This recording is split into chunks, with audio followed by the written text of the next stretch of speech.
Hello friends, myself Patel Bhumi, Ashwamit Vidyalaya, Standard 9, Subject Science, Chapter number 14, નૈસર્ગિક સ્ત્રોતો. મિત્રો આપણે આગલા વિડિયો લેક્ચરમાં જળ પ્રદૂષણ વિશે વાતો કરી હતી કે જળ પ્રદૂષણ કઈ રીતે થાય છે. તેમાં આપણે જોયું હતું કે જે ખેતરમાં ઉપયોગી જે ખાતર છે, જંતુનાશક છે, નીંદણનાશક છે, એ દવાઓ શેમાં ભળે છે? પાણીમાં ભળે છે અને જળ પ્રદૂષણ જેવી સમસ્યાઓ થાય છે. ત્યારબાદ જોયું હતું કે શહેરો અને જે નગરોમાંથી જે ગંદા પાણી છે ગટર દ્વારા નદીઓમાં ઠાલવવામાં આવે છે અને તેના દ્વારા જળ પ્રદૂષણ જેવી સમસ્યાઓ સર્જાય છે.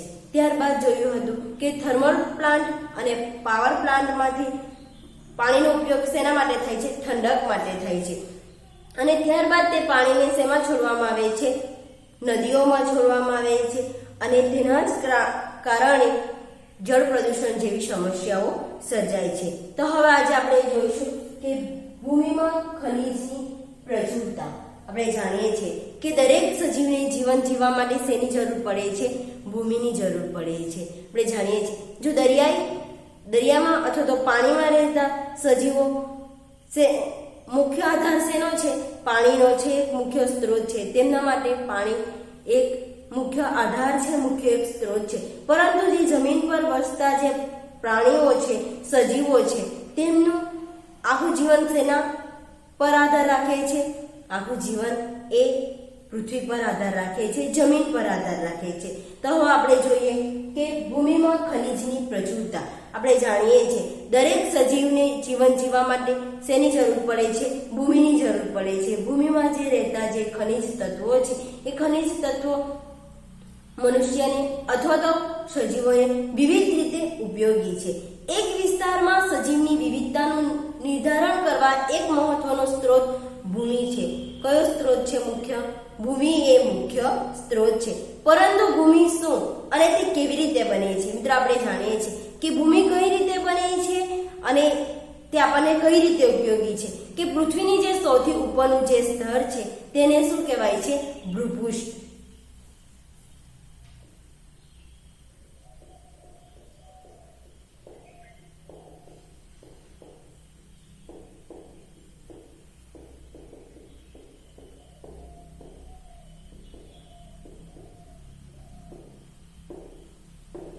ક્વેશ્ચન પૂછી શકાય કે પૃથ્વીના ઉપરના સ્તરને શું કહેવામાં આવે છે? તો પૃથ્વીના ઉપરના સ્તરને શું કહેવાય છે? ભૂપૃષ્ઠ કહેવામાં આવે છે. અને આ સ્તરમાં મળી આવતા ખનિજ સજીવને વિવિધ રીતે જીવન ઉપયોગી તત્વો આપે છે. કે આ જે ભૂપૃષ્ઠ છે, ઉપરની સપાટીમાંથી જે ખનિજ તત્વો મળે છે એ ખનિજ સજીવોને વિવિધ રીતે ખૂબ જ ઉપયોગી છે.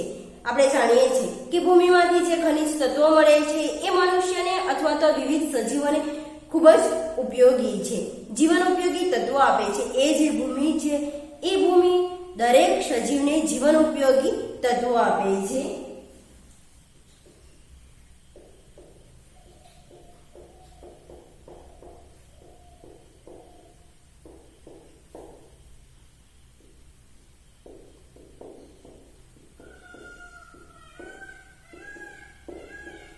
કે ભૂમિ એ દરેક સજીવને જીવન ઉપયોગી તત્વો આપે છે.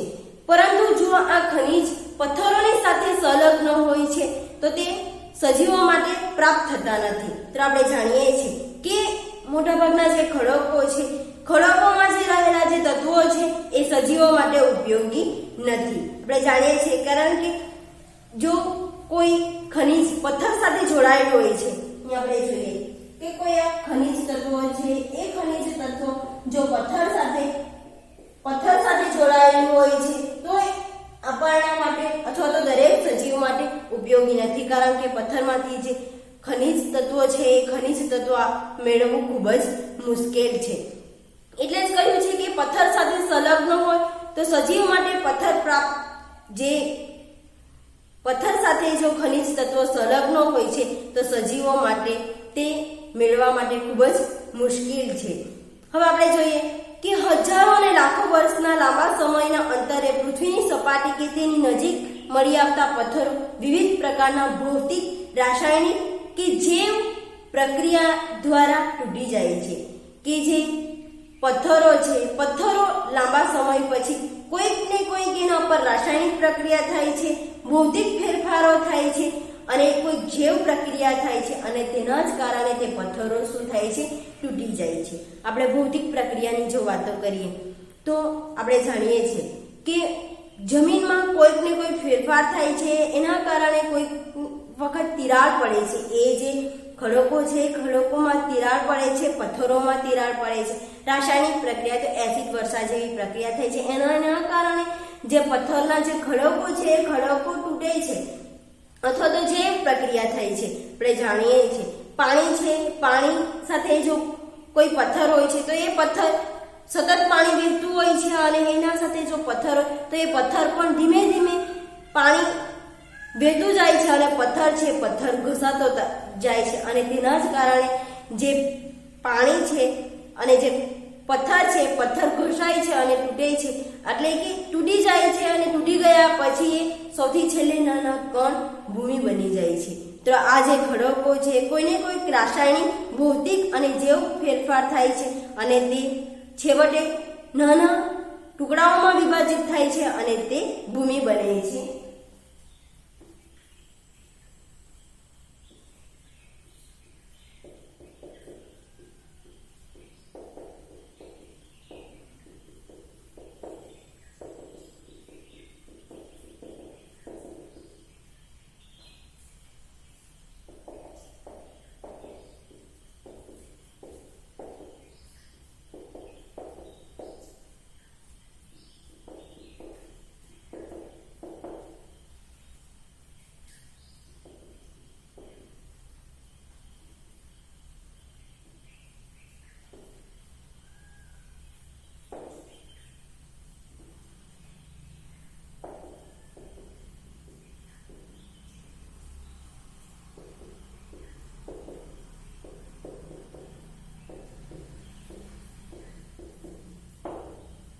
કે પથ્થરો ઉપર કોઈક રાસાયણિક પ્રક્રિયા થાય છે, ભૌતિક પ્રક્રિયા થાય છે કે જૈવ પ્રક્રિયા થાય છે અને ફેરફારો થાય છે અને નાના ટુકડાઓમાં વિભાજિત થાય છે અને છેવટે શું બને છે કે ભૂમિ બને છે. તો ક્વેશ્ચન પૂછી શકાય કે ભૂમિ કઈ રીતે બને છે? તો જે ખડકો છે, જે પથ્થરો છે, પથ્થર ઉપર કોઈક રાસાયણિક પ્રક્રિયા થાય છે, ભૌતિક પ્રક્રિયા થાય છે અને જૈવ ફેરફારો થાય છે અને નાના નાના ટુકડાઓમાં વિભાજિત થાય છે અને તે છેવટે શું બને છે? છેવટે તે ભૂમિ બને છે. મિત્રો, ક્વેશ્ચન પૂછી શકાય કે ભૂમિ કોને કહેવાય, ભૂમિ કઈ રીતે બને છે? તો આપણે લખી શકીએ. ત્યારબાદ છે કે પરિબળો છે. કયા પરિબળો? આપણે જાણીએ છીએ કોઈ પ્રક્રિયા થાય છે, કોઈ પરિબળોના આધારે એ જે પ્રક્રિયા અથવા તો જે પરિબળો છે એ પરિબળો ભૂમિ બનવામાં મદદરૂપ થાય છે. તો એ પરિબળો કયા હશે? તો આપણે જાણીએ છીએ કે જે સૂર્ય છે, પવન છે, પાણી છે અને લાઇકેન, એ પરિબળોના આધારે ભૂમિનું નિર્માણ થાય છે.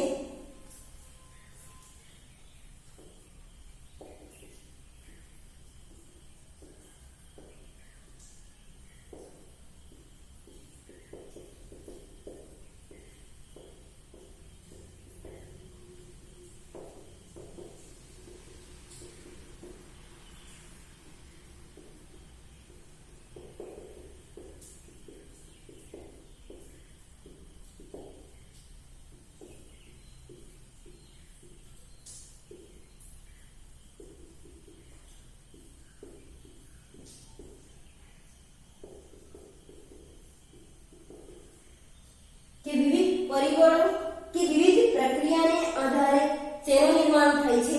ભૂમિનું નિર્માણ થાય છે. પરંતુ એ પરિબળો અને પ્રક્રિયા કઈ? તો પહેલું છે સૂર્ય, પાણી, પવન અને લાઇકેન. કેટલા પરિબળો પર આધારિત, કેટલા પરિબળો ભેગા થઈને ભૂમિનું નિર્માણ કરે છે? તો અહીંયા 4 પરિબળો આપ્યા છે, એટલે કે 4 પરિબળો ભેગા થઈને ભૂમિનું નિર્માણ કરે છે. એમાં પહેલું છે સૂર્ય, બીજું છે પાણી, ત્રીજું છે પવન અને ચોથું છે લાઇકેન. એ 4 પરિબળો ભેગા થઈને તેનું નિર્માણ કરે છે? ભૂમિનું નિર્માણ કરે છે. તો આપણે સૂર્ય વિશે માહિતી મેળવીએ.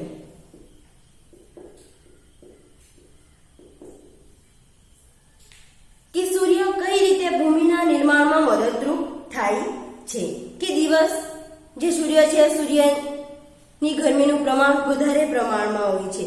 દિવસના સમયે સૂર્ય ઉષ્મા પથ્થરને ગરમ કરે છે. આપણે જાણીએ છીએ કે દિવસ દરમિયાન જે સૂર્યનો પ્રકાશ પૃથ્વી પર પડે છે અથવા તો કોઈ ખડકો પર પડે છે, પર્વતો પર પડે છે અને તેના જ કારણે જે પથ્થરો છે પથ્થરો ગરમ થાય છે, એટલે કે તેનું વિસ્તરણ થશે. જે આ પથ્થર છે, ઉદાહરણ લઈ આપણે સમજીએ આકૃતિ દ્વારા. કોઈક આ પથ્થર છે અને પથ્થર પર દિવસ દરમિયાન સૂર્યની ગરમી પડે છે, એના જ કારણે આ જે પથ્થર છે પથ્થર શું થશે? ગરમ થશે. ગરમ થશે એટલે એનું શું થશે? વિસ્તરણ થશે. શું થશે? વિસ્તરણ થશે. એટલે કે એનો એ જે પથ્થર છે એ પથ્થર ગરમ થશે અને ત્યારબાદ એ પથ્થરનું વિસ્તરણ થશે. પરંતુ જે આપણે જાણીએ છીએ કે રાત્રિના સમયમાં દરેક ભૂમિ ઠંડી પડે છે, એ જ રીતે જે પથ્થરો છે પથ્થરો પણ ઠંડા પડે છે અને ત્યારબાદ એનું શું થશે? સંકોચન થશે. શું થશે? કે રાત્રિ દરમિયાન પથ્થર ઠંડો પડે છે અને ત્યારબાદ એનું શું થાય છે? સંકોચન થાય છે. શું થશે? સંકોચન થશે. એટલે કે વિસ્તરણ અને સંકોચનની પ્રક્રિયા બને છે. સંકોચન જેવી પ્રક્રિયાઓ થાય છે અને પથ્થરોના બધા જ ભાગો સરખા પ્રમાણમાં ગરમ થઈ વિસ્તરણ પામતા નથી, પરંતુ એ જે પથ્થર છે એ પથ્થરના દરેક જો ભાગ છે, દરેક કણ છે, દરેક ભાગ ગરમ થઈને એનું વિસ્તરણ થતું નથી અને સરખા પ્રમાણમાં વિસ્તરણ પામતા નથી અને તે જ પ્રમાણમાં ઠંડા થઈ સંકોચન થતા નથી. આપણે જાણીએ છીએ કે ખૂબ જ મોટો પથ્થર હોય છે, ખૂબ જ મોટા ખડક હોય છે, તો દરેક ખડક જેટલો મોટો ખડક છે એટલા દરેક ભાગ ગરમ થશે ના. ઉપરનો જે સ્તર છે, ઉપરનો જે પડ છે, અમુક લંબાઈ સુધી, અમુક અંતર સુધી એ ગરમ થશે પથ્થર, પરંતુ જે ઊંડાણવાળો ભાગ છે એ દરેક ભાગ ગરમ થતો નથી અને દરેક ભાગનું સંકોચન થતું નથી. તો જેટલો ભાગ વિસ્તાર પામ્યો છે, જેટલો ભાગ સંકોચન પામ્યો છે, તેટલા જ ભાગ ઠંડો થશે, તેટલો જ ભાગ ગરમ થશે અને ત્યારબાદ એ જે પ્રક્રિયા છે એ પ્રક્રિયા વારંવાર થશે. તો આ જે પ્રક્રિયા છે સંકોચનની પ્રક્રિયા છે અને જે વિસ્તરણની પ્રક્રિયા છે એ વારંવાર થશે કે રોજની રોજ એ પ્રક્રિયા બનશે અને તેના જ કારણે એ જે પથ્થર છે, એ જે ખડક છે, પથ્થર અથવા તો ખડકમાં શું પડશે? તિરાડ પડશે. શું પડશે? આ જે પથ્થર છે અથવા તો ખડક છે, પથ્થર પર દરેક એકને એક પ્રક્રિયા થશે કે ગરમ થશે એટલે કે એનું વિસ્તરણ થશે, ઠંડો પડશે એટલે કે એનું સંકોચન થશે અને એ જે પ્રક્રિયા છે એ વારંવાર બનશે અને અંતે એ જે પથ્થર છે, પથ્થર અથવા તો ખડકમાં શું પડશે? તિરાડ પડશે. શું પડશે? તિરાડ પડશે અને એના જ કારણે જે નાની તિરાડ પડે છે અને છેવટે તે કાળક્રમે મોટા ખડકો તૂટી નાના ખડકોમાં વિભાજિત થઈ જાય છે અને નાના ટુકડાઓમાં પરિવર્તિત થઈ જાય છે. આપણે જાણીએ છીએ નાના ટુકડાઓ પર પવનની અસર થશે, પાણીની અસર થશે અને લાઇકેન જેવા પરિબળોની અસર થશે અને અંતમાં તે શેમાં પરિવર્તન થશે? ભૂમિના કણોમાં પરિવર્તન થશે. મિત્રો, આ સૂર્ય કઈ રીતે ભૂમિ બનવામાં મદદરૂપ થાય છે તો તમને ખ્યાલ આવી ગયો હશે, બરાબર સમજ પડી ગઈ હશે. હવે આપણે જોઈએ કે પાણી કઈ રીતે ભૂમિ બનવામાં મદદરૂપ થાય છે. તે તીવ્ર પાણી દ્વારા આપણે જોઈએ કે ભૂમિના નિર્માણમાં પાણી બે રીતે મદદરૂપ થાય છે. પાણી કઈ રીતે મદદરૂપ થાય છે કે ભૂમિના નિર્માણમાં પાણી બે રીતે મદદરૂપ થાય છે.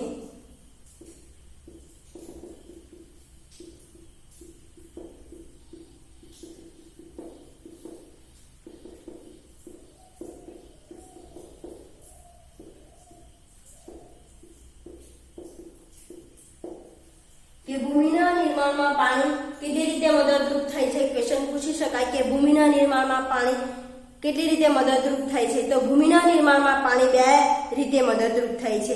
પહેલું છે કે પાણી પથ્થરોની તિરાડમાં પ્રવેશી તિરાડને પહોળી કરે છે. પહેલું છે કે પાણી પથ્થરની તિરાડમાં પ્રવેશી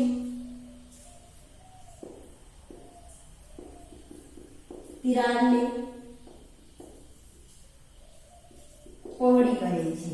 પહેલું છે કે પાણી પથ્થરમાં તિરાડમાં પ્રવેશી તિરાડને શું કરે છે?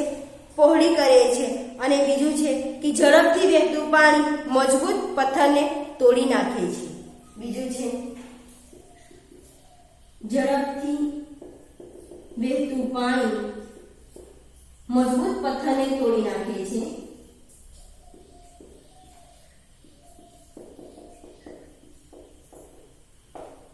કે ઝડપથી વહેતું પાણી મજબૂત પથ્થરને તોડી નાખે છે। તો આપણે આ વિશે માહિતી મેળવીએ કે પાણી પથ્થરમાં તિરાડમાં પ્રવેશી તિરાડને પહોળી બનાવે છે અને બીજું છે કે ઝડપથી વહેતું પાણી મજબૂત પથ્થરને શું કરે છે? તોડી નાખે છે। તીવ્ર ગતિથી જે વહેતું પાણી છે એ વહેતું પાણી સતત પથ્થર સાથે એનું ઘર્ષણ થશે અને જે પથ્થર છે એ પથ્થરને તોડવામાં મદદરૂપ થાય છે। પથ્થર તૂટશે અને નાના નાના ભાગોમાં એનું વિભાજિત થશે કે જે વહેતું આ કણો બીજા પથ્થર સાથે ઘસાતા જાય છે અને કદમાં નાના થતા જાય છે।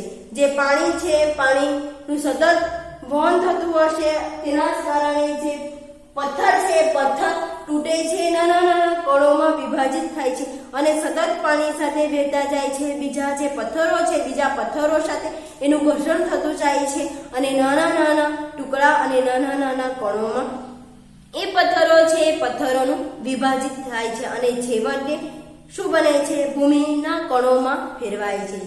છેવટે શું બને છે? ભૂમિના કણોમાં ફેરવાય છે અને આ રીતે ભૂમિ જે પાણી છે પાણી ભૂમિ બનવામાં ખૂબ જ મદદરૂપ થાય છે। હવે આપણે માહિતી મેળવીએ કે પાણી પથ્થરમાં તિરાડમાં પ્રવેશી તિરાડને પહોળી બનાવે છે। તો આપણે જાણીએ છીએ કે વરસાદ છે વરસાદ મુશળધાર વરસતો હોય છે જ્યારે એ ખડકો અથવા તો જે પથ્થરોમાં તિરાડ પડી છે એ જે વરસાદ રૂપે જે પાણી છે પથ્થરની તિરાડમાં જશે અને એ તિરાડને ધીમે ધીમે ધીમે ધીમે એ પહોળી બનાવશે અને છેવટે તિરાડ જે પથ્થરો છે એ પથ્થરો અથવા જે ખડકો છે ખડકને વિભાજિત કરશે। ખડક અથવા જે પથ્થરો છે ખડક અથવા તો પથ્થરોને વિભાજિત કરે છે ત્યારે નાના નાના ટુકડાઓ બને છે અને ટુકડાઓ છેવટે શેમાં પરિવર્તન થાય છે? છેવટે એ ભૂમિમાં પરિવર્તન થાય છે। હવે આપણે માહિતી મેળવીએ કે પવન કઈ રીતે ભૂમિ બનવામાં મદદરૂપ થાય છે।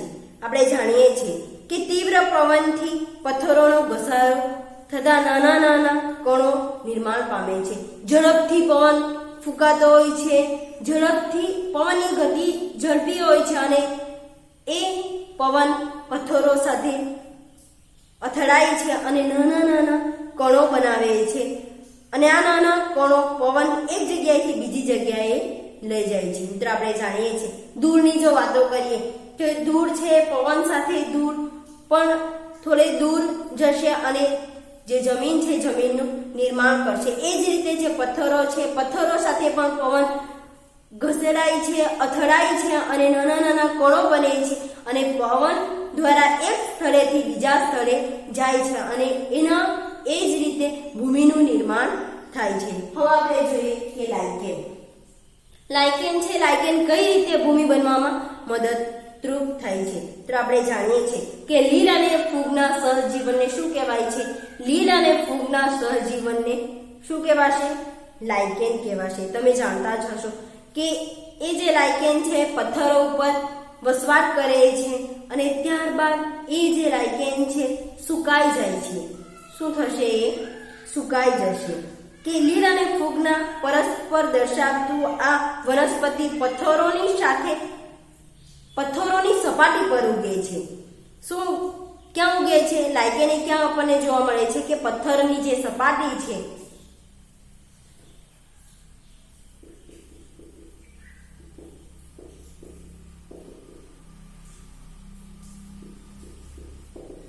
લાઇકેન છે ઉદાહરણ લઈએ અથવા દાખલા દ્વારા સમજીએ કે આ પથ્થર છે તે પથ્થરની સપાટી પર શેનું નિર્માણ થાય છે? લાઇકેનનું નિર્માણ થાય છે કે પથ્થરની સપાટી પર શું જોવા મળે છે?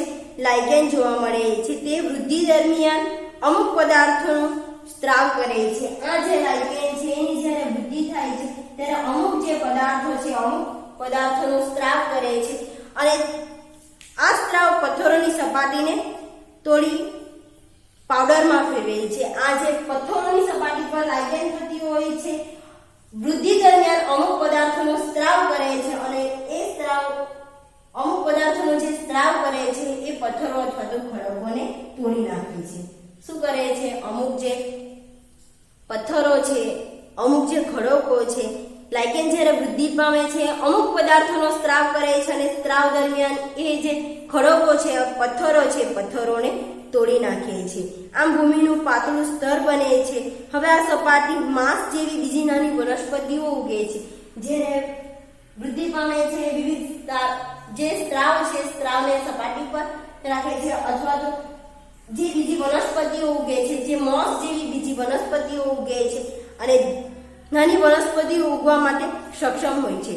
જે લાઇકેન છે લાઇકેન જ્યાં ઉગે છે જે પથ્થર અથવા જે સપાટી પર ઉગે છે એ સપાટી પર અમુક નાની વનસ્પતિઓ પણ ઉગવામાં મદદરૂપ થાય છે. તો કઈ વનસ્પતિ છે કે મોસ જેવી વનસ્પતિ છે ઉગવામાં સક્ષમ હોય છે અને તેઓ પથ્થરને વધારે પ્રમાણમાં તોડે છે.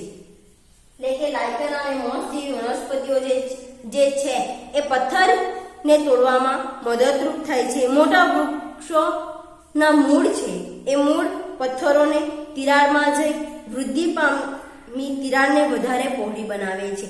આપણે જાણીએ છીએ અમુક વિસ્તારોમાં ખૂબ જ મોટા વૃક્ષો હોય છે અને એ વૃક્ષો પથ્થર છે જે પહાડો છે અથવા તો જે ખડકો છે ખડકોની તિરાડમાં જાય છે અને તિરાડને તોડે છે. શું કરે છે? તિરાડને પહોળી બનાવે છે અને એ રીતે પણ ભૂમિ બનવામાં મદદરૂપ થાય છે.